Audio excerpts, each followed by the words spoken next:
Schools, shops and restaurants to close across Italy as the country struggles to contain another wave of the coronavirus. Around 30,000 new cases are being reported daily. The country will go into a complete national shutdown for 3 days over Easter. At least 5 people killed during the latest demonstrations in Myanmar. Security forces opened fire on a sit-in protest in Mandalay as the US, India, Japan and Australia call for democracy to be restored. And New York Governor Andrew Cuomo denies sexual misconduct and refuses to resign. There are growing calls amid senior Democrats for him to step down after 7 women came forward with allegations against him. Those are the headlines this hour. You're watching France 24. Shops, restaurants and schools are to be closed across most of Italy from Monday amid a new wave of coronavirus infections. The country will be placed under a complete lockdown for 3 days over Easter.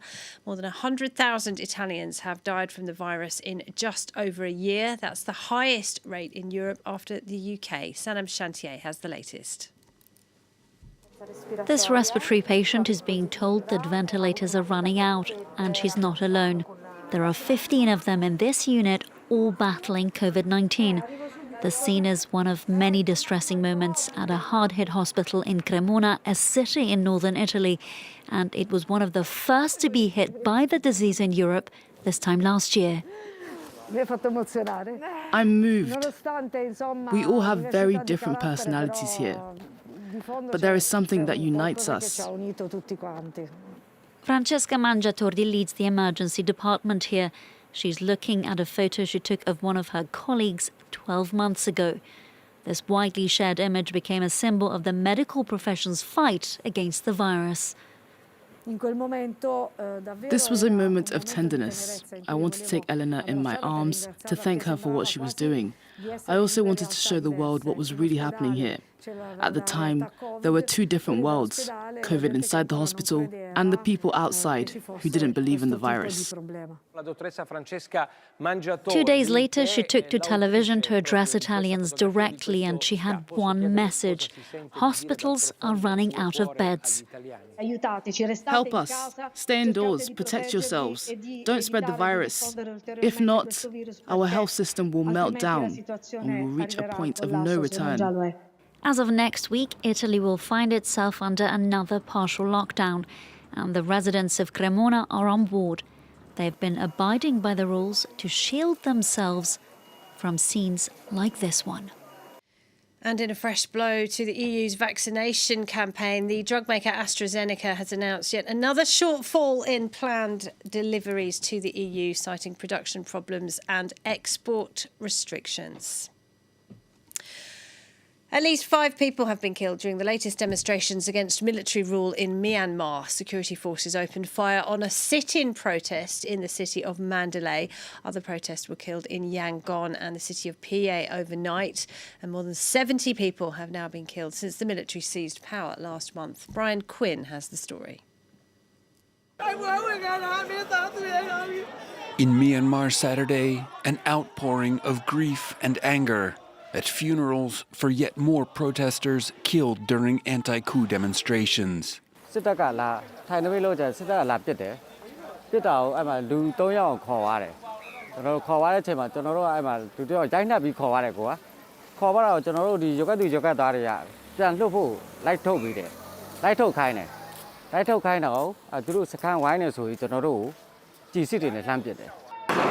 Witnesses and local media say at least 5 people were shot dead by police Friday night. Amateur video from Yangon also shows authorities dragging residents from their homes and beating them with batons.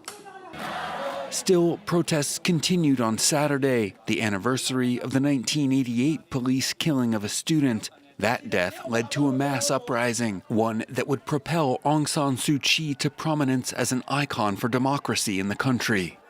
More than 70 people have been killed by authorities since early February in the wake of a military coup that overthrew Suu Kyi's democratically elected government. The UN's human rights investigator for Myanmar on Friday called for a unified international response. It is heartbreaking to bear witness to the terror and lawlessness that those who have illegally grabbed power in Myanmar have unleashed on the people of Myanmar.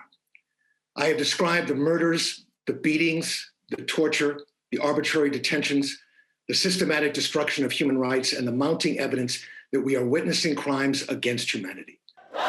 As the crackdown worsens, the UK has advised its citizens to flee the country.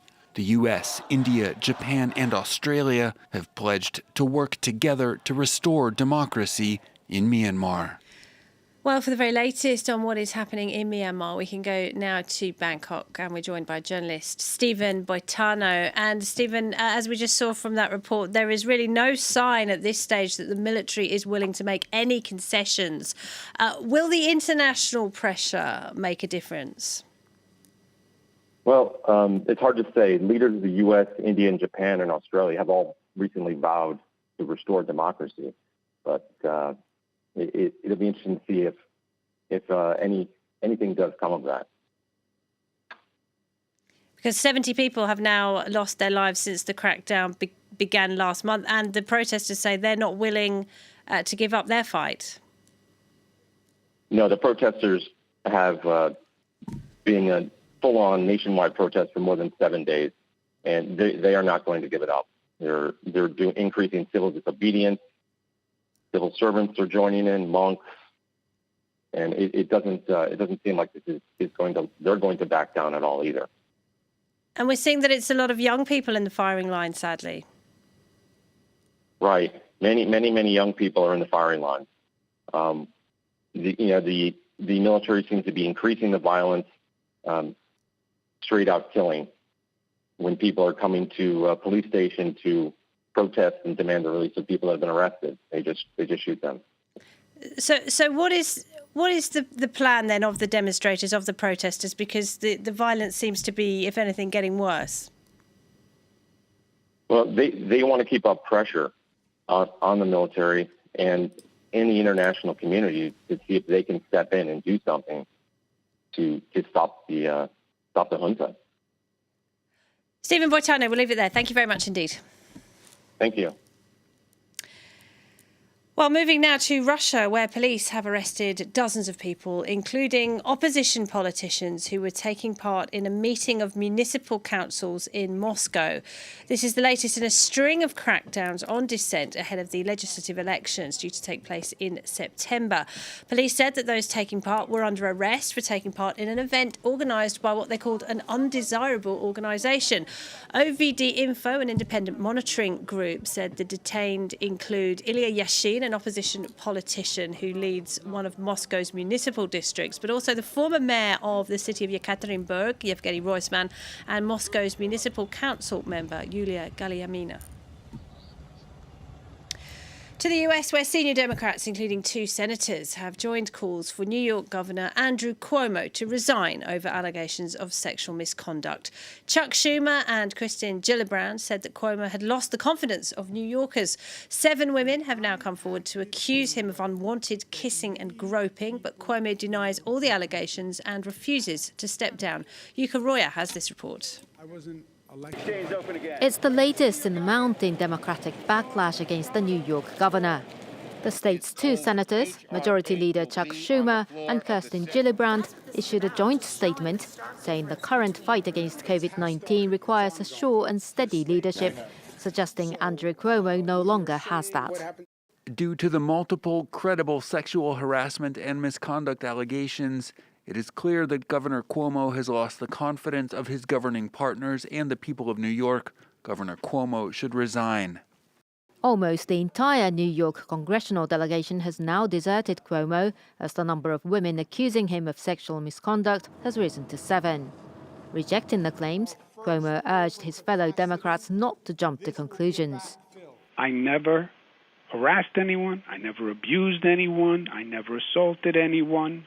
I respect any elected official's right to take a position on anything. But as I said, my way is know the facts before you have an opinion. The Democratic-led state legislature has launched an impeachment inquiry. New York's Attorney General is overseeing an independent investigation into a string of sexual harassment allegations brought against the 63-year-old governor. President Joe Biden, a longtime ally of Cuomo, has not publicly spoken on the issue. The president believes that every woman who's come forward deserves to have her voice heard, should be treated with respect, and should be able to tell her story. Once lauded for his handling of the coronavirus pandemic, the governor is also being investigated over claims that his administration underreported the number of COVID deaths in nursing homes. The city of Minneapolis has agreed to pay $27 million to the family of George Floyd, who was killed last year while in police custody. White police officer Derek Chauvin was filmed kneeling on the unarmed black man's neck for 9 minutes, and the video sparked protests around the world. Details of the payout were made public as jury selection for his murder trial continues. The Floyd family attorney Ben Crump said the settlement will help the family. And so nothing will ever wipe out the Floyd's family aching loss, but this settlement and the respect it shows the family will allow healing to begin. It will help to heal the city of Minneapolis and the minds and hearts of black and white people who still suffer anxiety and nightmares and post-traumatic stress from watching the 8 minutes and 46 seconds of George Floyd tortured and killed at the hands of those who were supposed to protect and serve them. And today marks 1 year since another black American died at the hands of police. 26-year-old Breonna Taylor was shot multiple times after 3 officers forced entry into her flat as part of an investigation into drug dealing. No one has been charged over her death. Yuka Royer has the story. She was killed in her own home, shot 6 times by police officers. Breonna Taylor, a medical worker in Louisville, Kentucky, was just 26 years old and was aspiring to become a nurse. Her life was suddenly taken away after 3 plainclothes officers burst into her flat and fired more than 30 shots. 911, Operator Harris, where is their emergency? I don't know what is happening. Somebody kicked in the door inside my girlfriend. The 3 officers, Brett Hankison, Jonathan Mattingly and Miles Cosgrove, were attempting to raid her home in connection with a drug-related investigation.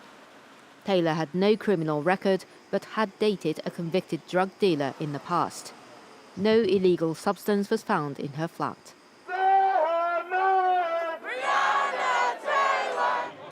Months of protests followed, and Breonna's name became a rallying cry in the Black Lives Matter movement.